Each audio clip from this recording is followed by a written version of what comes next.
Hello, I'm Aurora Davidson, CEO of Amerigo. I want to provide additional detail on the second quarter production results and the operational situation at MVC, our copper recovery plant in Rancagua, Chile. As we reported in due course, on June the 23rd, there was unprecedented flooding across large areas of Chile. What you're looking at right now is the estuary next to the MVC plant. This was before the worst of the rains, while operations were still manageable. The heavy rainfall coincided with warmer than normal temperatures across the Andes Mountains. The moisture, which would normally have accumulated as snow, immediately cascaded down from the mountains, disrupting Chilean society and industry. At MVC, 3 high-voltage power transmission towers were toppled and all power to our plant was lost. Thankfully, no one at MVC was injured, and there was no additional damage within the plant. As you look at these pictures of the Cauquenes historic tailings deposit, I will tell you that normally there is no water in these areas. Again, this was before the heaviest rains. Our news release of June the 26th mentioned that standby power generators were immediately secured for critical operations. In addition, one of Chile's leading companies specializing in high voltage transmission lines immediately assessed the damage and began working on the engineering and planning to reconnect MVC to the central power grid. Today, I can report that the reconnection project is well advanced. Debris has been removed from the site, engineering and permitting are complete, the equipment required, which will comprise 6 new high-voltage power towers, has been sourced and is on site, and we have 3 separate crews installing the equipment. This is a revised work program with additional upgrades and repairs to increase safety levels from a similar climatic event. We currently expect fully restored operations at MVC during the last week of July. On our parallel path, on July the 6th, MVC began processing fresh tailings from El Teniente using additional sources of secured power and is currently producing 90,000 pounds of copper daily. To refresh memories, MVC processes 2 sources of tailings to recover copper. The first stream is fresh and is generated daily by Codelco's El Teniente mine. The fresh tailings from El Teniente bypass into the MVC plant, where additional copper is recovered, and then make their way to El Teniente's current tailings deposit at Garen. The second source comes from the Cauquenes historic tailings deposit. MVC moves portions of the Cauquenes historic tailings into the plant to recover additional copper.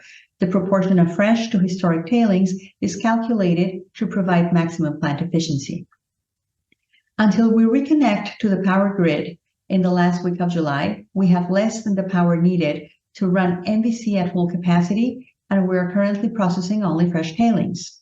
Not processing historical tailings does not translate into lost value, as these tailings will always be available to reprocess, whether tomorrow or in 10 years. The topic of value provides me with a good seg to discuss the interaction of our financial and operational decision-making at Amerigo.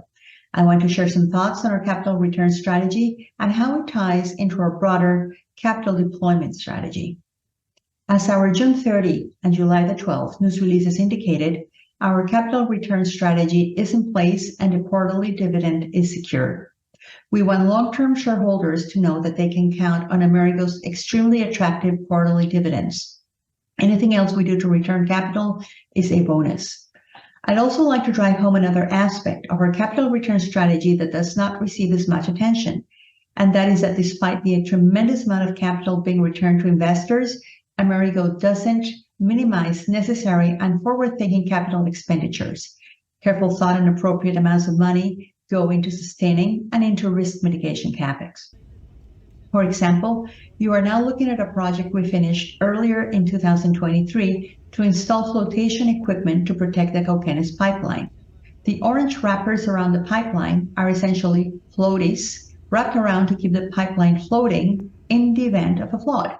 Although the capital necessary to complete this project wasn't large, the impact was huge. Had those pipelines ruptured, additional repairs would have been needed at MVC, impacting operations. This photograph shows how high the water had risen before the worst of the storms. The protective floaties did their job, and we expect only a minimum shortfall from the production guidance provided at the beginning of the year.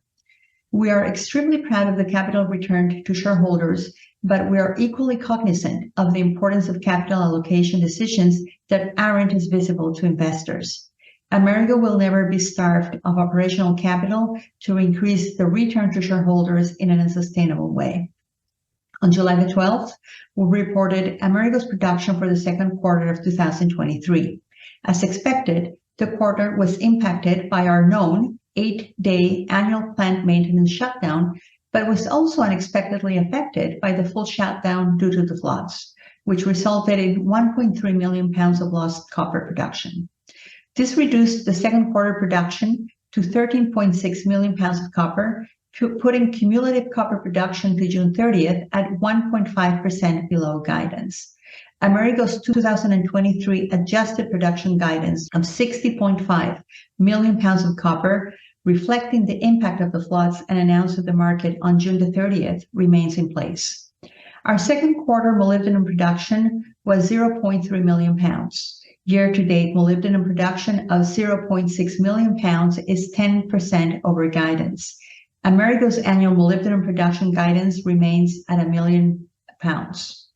Before I end this message, I want to recognize the MVC team's swift and effective response. Almost before the actual events had ended, they were working to assess the damage and determine our next steps. This has allowed us to restore operations with minimal impact. One final thought. Operational hiccups are part of running a business. I want to assure the Amerigo shareholders that their management and operation teams are up to responding to challenges and solving problems no matter the cost. We are working diligently to minimize the impact of the recent flooding and are using the experience to find ways to make our ability to weather the next event, whenever it may come, even stronger. Thank you very much.